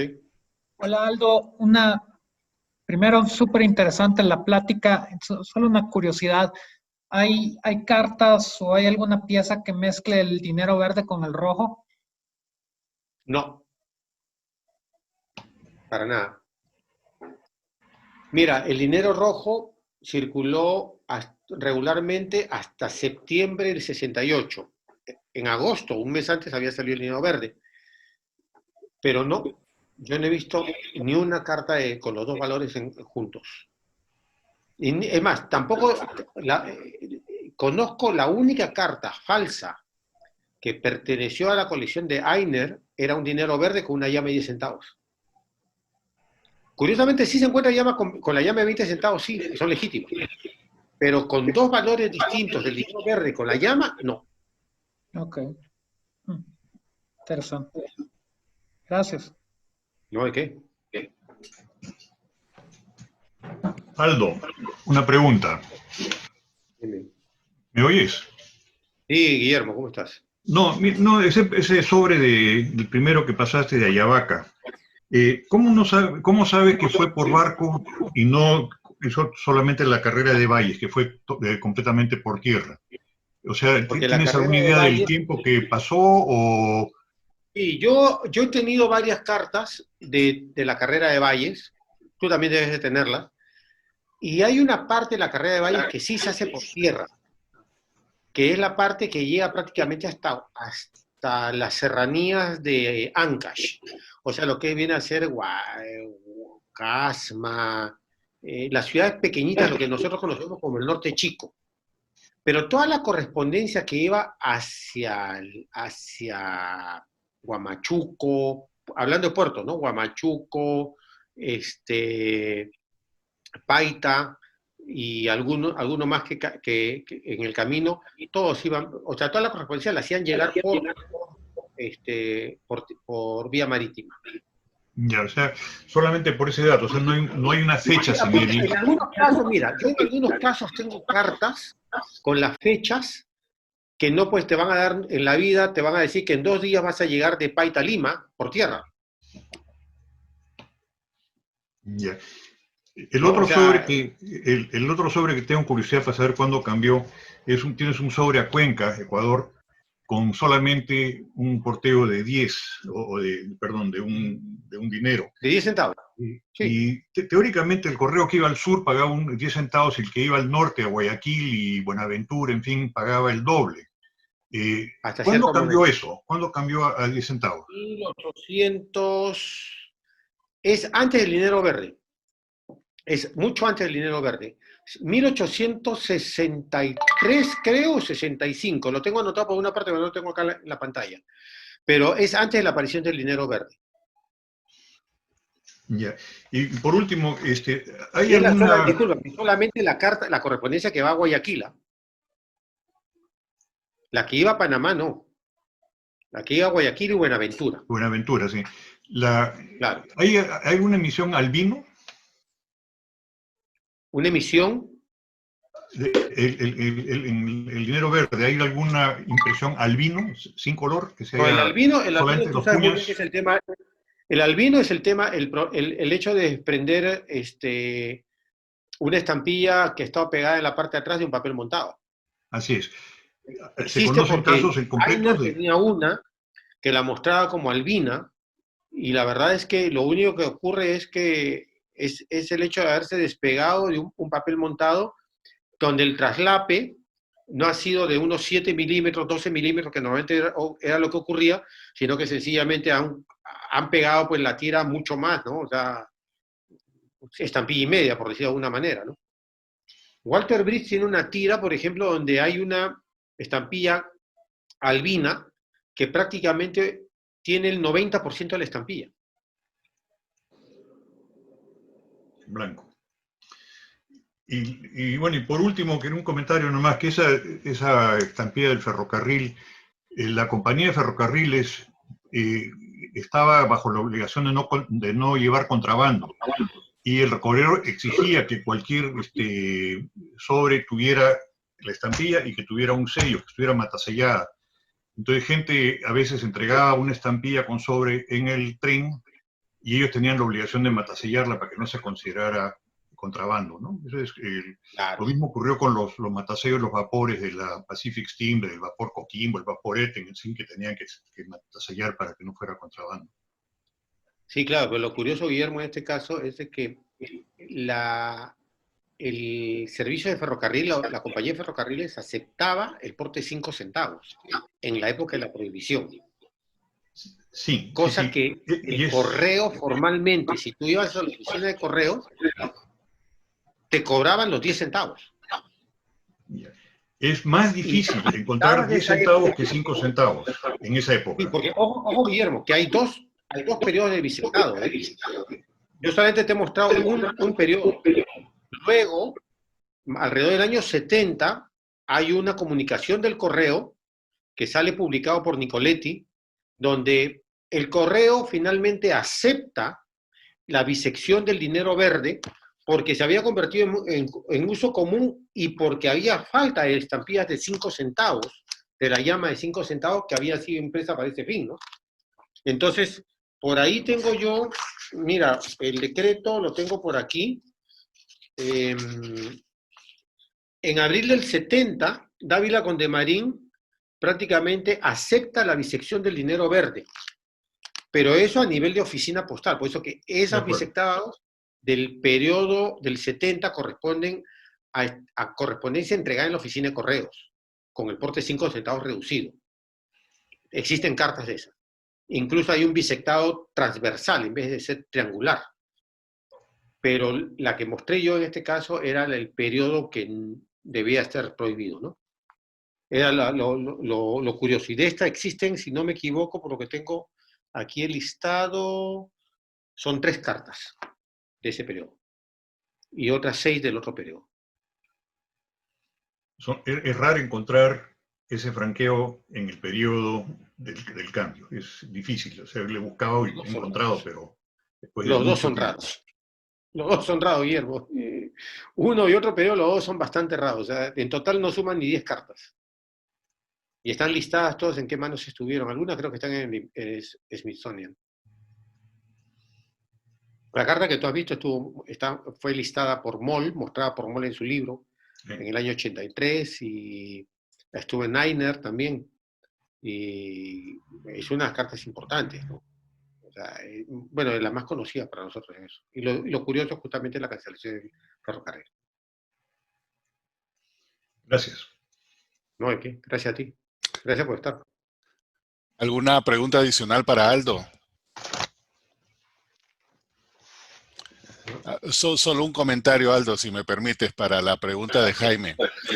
Yo nunca he visto una carta de Perú a México en el periodo filatélico. La que menciona Aldo para mí es novedad. En realidad, cartas de Perú a los países vecinos se conocen, pero cualquier otro país en Latinoamérica son sumamente raros. Hay 3 o 4 a Argentina, 1 a 2 a Brasil, 1 a Costa Rica, 1 a Panamá, y estoy hablando todo el periodo clásico, y se acabó. Colombia hay 2 o 3, y se acabó. Y estoy hablando del 58 hasta el 7, estamos hablando 7, 8 más o menos. Súper raro. A México hay 2 cartas. ¿Y esto es arribo también? ¿Perdón?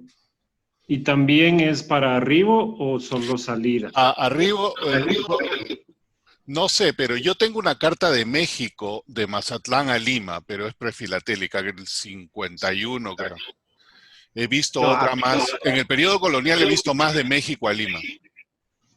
Sí, en el periodo clásico, para México, cartas dirigidas a México, yo conozco 2 cartas con la llama de 10 centavos, salidas de Lima, con cancelación, una de ellas, Lima principal fechador, y la otra con cancelación de rombos, de unos rombitos como coquitos, que nosotros conocemos como puntos romboides, del tipo 93, las 2 dirigidas a México, una tasada con un 25 de tampón, y la otra con una tasa pluma. Una estuvo en venta en Torres hace muchos años, y otra la vi en una colección que no me acuerdo de quién, pero hace muy poco. Probablemente haya sido de Yaretsky. La carta colonial de México al Perú que mencionas, Henry, curiosamente es una sola y es de Monterrey a Lima. Sí. Esa carta fue de Omar, creo. Esa Omar. es mía. Oh, es tuya. Felicitaciones. Tenía que ser, yo colecciono el distrito Monterrey, así que tenía que tener. Tenía que estar en Monterrey de todas maneras. Entonces. Y muy interesante porque es un peninsular que se quedó atorado aquí por la guerra de independencia y le escribe a su hermano en Lima diciendo que está frustrado porque no puede salir de Monterrey por la inseguridad de los caminos y porque no tiene noticias de qué está pasando en España y no tiene idea. Y se hizo un artículo que se publicó recientemente en Amexfil y curiosamente él estaba mejor acá abandonado en el norte de México donde nadie le hacía daño que lo que le pudo haber pasado a su hermano en Lima en ese momento. Está fechada está fechada en marzo de 1821, si no me falla la memoria. Sí, ya ese es el periodo que se está preparando, ya la sopa de San Martín está en el Perú y empieza toda la guerra de independencia. Entonces imagínate cómo le estaba pasando el hermano y quejándose de que estaba acá atorado. Interesante eso. Ok. Ahí había una pregunta que acabo de leer recién en el chat de Rolando Núñez. No sé si Rolando está por allí o ya se fue. Sí, estoy por acá todavía. Estoy con un poco de ruido por acá. Pero no entiendo el tema de control de calidad en el papel. La verdad es que en momentos de ausencia o falta de papel se coge cualquier cosa para imprimir estampillas. Me refiero al control de calidad de impresión de las estampillas. A eso me refiero. Acabado. Vaya uno a saber. O sea, igual, en caso de necesidad, como decimos por acá, no, a falta de pan buenas son tortas. Dale. O sea, han impreso con lo que sea. Y aparte Ahora, de eso, Aldo... De ese papel, nunca he visto yo estampillas usadas. Claro, justamente ahí va mi comentario, porque probablemente alguien se dio cuenta de que tenían este tipo de fallas en los bordes y dijeron, bueno, entonces estas no saldrán a la venta y solo se quedarán nada más en la oficina de correos o algo así, ¿no? No sé, mira, yo hace como 20 años atrás comenzaban a salir al mercado algunas piezas de este tipo así manchadas de color violeta genciana en la parte de atrás. Un papel muy blanco con violeta genciana. Todo el mundo, hasta ahora la historia es que se atribuye a una producción final que nunca salió o sea, no se conocen usadas. Es más, yo puedo decir una cosa, con un poco del manejo que he tenido este material, que los colores, hay determinados colores que son muy, muy escasos en carta. No solamente el verde olivo, sino ese verde azulado, muy intenso, del año 74, encontrarlo en carta es muy, muy raro. Entonces, hay una serie de detalles en esta emisión que todavía no se han terminado de ser investigados totalmente, escrito de ellas. Creo que nosotros lo hemos tomado muy a la ligera esta emisión todavía. Muchas gracias. ¿Esa máquina Lecoq se usó en alguna otra parte del mundo para hacer estampillas? O sea, realmente la Lecoq se usó en el sentido real solamente en Perú. Se hizo supuestamente una prueba con el gobierno de Sicilia, si no me equivoco, ¿no? Y fue ahí donde Condemarín, el director de correos, en un viaje a Europa, ¿no? Ve la máquina y le interesa traerse la máquina a Perú. Pero en el fondo solamente fue usada en las estampillas peruanas. Y es más, la máquina no existe acá en Perú. La única máquina que existe, las imágenes que hemos visto, es una máquina, supuestamente que es una gemela, que está en el Museo Postal de Porto, en Portugal. O sea que desapareció la máquina de Lima. Sí. Digamos que en algún momento el correo vendió todos sus fierros viejos y entre ellos la máquina. Las cancelaciones también se fueron por ahí. Por eso que después aparecen muchas cancelaciones falsas. Según la tradición, según la tradición,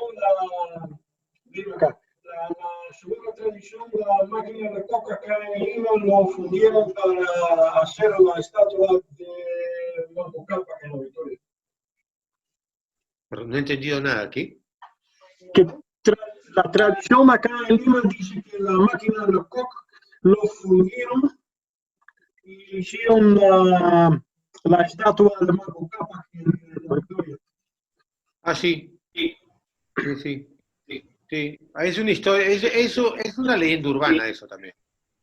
Una leyenda urbana, que dicen que parte de la máquina fue puesta para crear un monumento al Inca Manco Cápac que está en el distrito de La Victoria, que es Lima.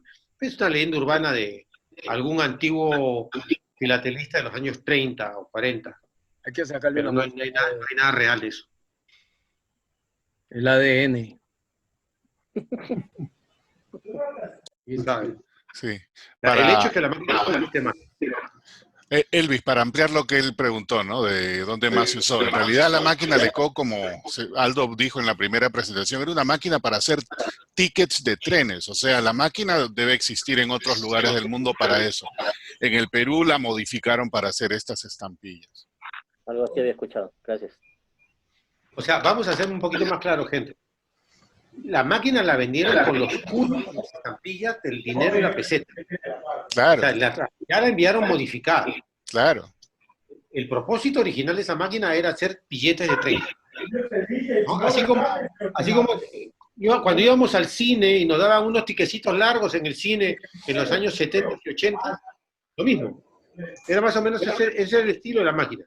Lo que pasa es que es modificada para hacer estas estampillas, y la verdad es que fue el único país que las usó.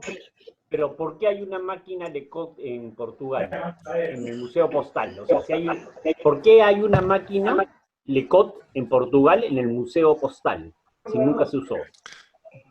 Es que puede haber sido para imprimir los tickets de trenes, porque la máquina es la misma, lo único que cambiaba era el cabezal que empujaba o el cabezal que imprimía o la estampilla o el ticket de tren.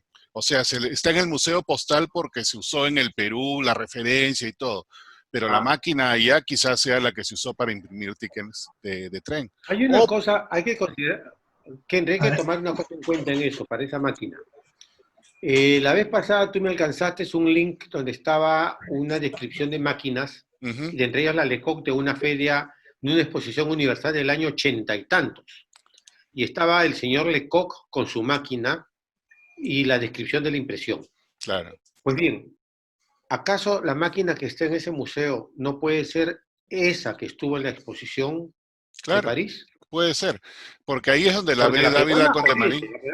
La máquina que estuvo en Perú nunca regresó a Europa. Eso, nada, para nada. En algún lugar incluso yo leí de que eran 3 máquinas, pero no. Inclusive en ese libro que menciona Aldo está la descripción de la patente y todo. Adelante, Walter. Una cosita. Creo que la máquina era bastante lenta porque la tenía que usar una persona sola, ¿no? Creo que había unos pedales por ahí, y si sacás la cuenta que podía hacer 3.000 por hora, empezás a hacer los cálculos y vas a ver que para hacer, no sé, 6 millones de sellos necesitabas 10 horas por día durante un año. Una persona era bastante complicado, por eso creo que no se usó en estampilla. Creo que era un poco lenta para la cantidad que había que hacer. Me da la impresión, ¿no? No, mira, saquemos esto en claro. Y mucho esfuerzo de una persona. No, si el primer contrato de la Lecoq para hacer el dinero rojo, o sea, la previa al dinero verde, la memoria del administrador de correos dice que el 18 de noviembre está expedita la máquina para trabajar. Y los investigadores que han escrito sobre esto estiman que alrededor de la quincena de enero la máquina terminó de imprimir el contrato, el primer contrato. Estamos poniendo 60 días de producción para 800.000 estampillas. Saquemos una calculadora y calculemos que de los 60 días, quítale 8, 10 días que fueron la Navidad, el Año Nuevo, porque estamos hablando justamente de noviembre, diciembre, enero, y los domingos. Entonces te quedan 50 días. 800.000 entre 50 te va a botar 16.000 estampillas día. Imagínate. ¿Lenta? Ahora, que haya habido un operario o hayan habido 2, no. El hecho que imprimía por bobina, tenía que imprimir por bobina, me imagino que tiene que haber metido cantidad de rollos ahí para hacerlo, ¿no? No, hablo del esfuerzo humano, digo.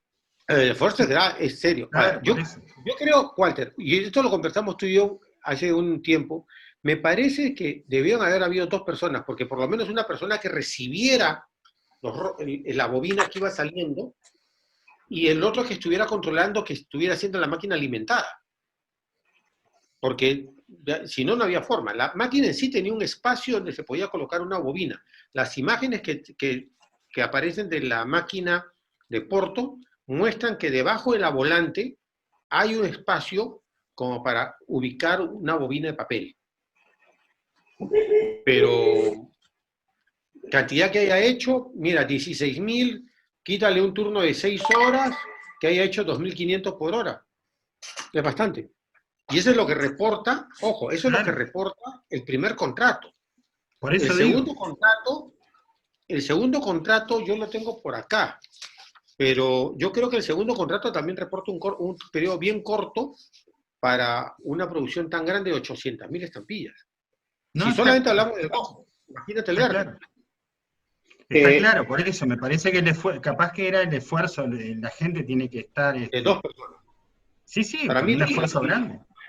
Imagínate todo el día trabajando, haciendo eso. Perdón, hablando de esfuerzo, una preguntita, ¿no? Porque yo digo, el papel vendría en hojas, en pliegos. ¿Había que cortarlo y pegarlo formando las bobinas o ya venía de fábrica en bobinas? No. Desde mi punto de vista, yo no creo que haya habido bobinas, rollitos de papel, no como las claro. Para mí que el papel venía en resmas, como venía toda la vida, los daban un corte de 23, 24 milímetros con cizalla, porque esa forma de cortar el papel, incluso los cantos del papel, se notan claramente en todas las estampillas que son como mordidos, muy como que si tuviera un temblorcito, una línea irregular, y creo que los han engomado antes o después de hacer ese corte, y probablemente mucho antes, de cortarle en tiras, y ahí lo han pegado y lo han pasado directamente a máquina. ¿Y eso lo hacían los mismos empleados que imprimían? ¿Perdón? Eso lo harían los mismos empleados que operarios que imprimían. Me imagino que el papel tiene que haber sido entregado por la dirección de correos, y la dirección de correos debe haber organizado su logística para tener eso en la mano. Ahora, lo que yo sí creo que los funcionarios, los empleados que imprimían deben haber recibido el material a tiempo suficiente para sacar la producción que ahora mismo acabamos de calcular con Walter, ¿no? Que era bastante alta para hacer producción diaria, ¿no? Claro, pero a lo que me refiero, debía haber unos operarios que cortaban y armaban las bobinas, y otros que imprimían. Debe haber sido una cosa así. Debe haber sido una cosa así. No hay ningún reporte de eso en ninguna memoria, ¿no? O sea, como que ese procedimiento no era un procedimiento importante como para dejarlo registrado, ¿no? Para ellos solamente que la máquina imprimía y listo, y que tenía tantos días en producción, y tantos días y tanta cantidad de producción se hizo. Por eso que es muy importante ese registro que encontró Salvatecchi, porque para mí que ese registro puede decir más o menos cuánto era la producción de la máquina por día. Eso sería muy importante encontrarlo, porque ahí prácticamente aclaramos una serie de dudas, no solamente la producción, la cantidad de impresa del dinero verde, sino cuánto tiempo duró cada contrato en ese caso, y cuánto se hacía al día, ¿no? Un reporte diario era impresionante, pero sí lo hacían porque tenían que tener, por decir, un notario que dejara constancia de la producción diaria y entregada. Por eso está claro, por lo que vos dijiste de Salvatecchi, la información de que estaba muy desordenado porque no era una producción, vamos a decir, automática como podían ser otros tipos de impresiones. Debía ser bastante artesanal y distinto un día, distinto al otro, y por eso es tan complicado, y por eso no se usó en otros lados, y por suerte para la filatelia peruana son los únicos, porque eso le da un valor extra. Bueno. Claro, mira, yo estoy leyendo ahorita acá un artículo que fue de Luis Paredes, y dice que el contrato se hizo entre agosto y octubre de 62 por 800.000 estampillas. O sea que prácticamente estamos hablando de 2 meses a 3 meses como mucho, hacer 800.000 estampillas. Quítale los feriados. En 3 meses le tienes que quitar 12, 14 días de feriado. Y punto. ¿Cuánto estás sacando? 2.000 estampillas, perdón, 10.000, 12.000 estampillas día. Igual, Walter, es bastante. Claro, de hecho necesitaba 2 personas. Yo no creo que una máquina de esa... No, yo estoy convencido que necesitaban más personas. Estoy convencido. Por lo menos es un trabajo muy... Y alguien que después contabilizara las tiras, cortara las tiras y las entregara en tiras, ¿no? Seguro que era ineficiente. La tira en un metro. Seguro que era ineficiente, si no se hubiera propagado por todo el mundo. Seguro. Claro, el costo de producción era muy alto, definitivamente. Claro, seguro. Eso es lo bueno de esta emisión, ¿no? Que es única en el mundo. El costo de impresión existe, ¿ah? ¿Cuánto pagaron por la impresión? También existe. Los contratos están, al menos del dinero rojo, dice cuánto se pagó por cada contrato. Y está acá, espérate. Eran unos centavitos. No me ha demorado ahorita mucho, pero... Mira, pagaron 86 centavos de sol por millar de estampillas. O sea, 800.000 estampillas son 800 por .86. 688 soles por 800.000 estampillas. Y tú agarras 800.000 estampillas y dividido entre 10 son 80.000 soles y pagaste 688. No pagaste ni el 1%. Era baratísimo. Yo creo que lo que costó más dinero fue la máquina. La amortización de la máquina que después la tiraron como chatarra. Olvídate, que después la convirtieron en parte de una estatua. No existía, en esa época no existían las 8 horas ni nada. Podían trabajar 16. No, ni sábado ni domingo tampoco, ¿no? Sábado y domingo, y los feriados no Pero sé señores, esta máquina es uno de los enigmas que tiene Perú. O sea, hay una historia escrita por Charles Buster, que esa máquina se usó para hacer unos recillos en el año 95. O sea, no quiero dudar, la teoría está puesta y parece que tiene sustento. Pero, o sea, ¿cómo funcionó? ¿Cómo llegó? ¿Qué fue? Ni idea. Sí, porque él habla de una segunda modificación, pero después de imprimir esos resellos es cuando ya la máquina desaparece. Claro, y estaba hablando del año 95. O sea, que claro, ya está hasta el final. Llegó hasta después de la Guerra Civil, incluso. Exacto. Qué bueno. ¿Alguna otra pregunta para Aldo? ¿No? Ok. Aldo, muchas gracias nuevamente. Fantástico. Qué bueno. Gracias, amigo. Volviendo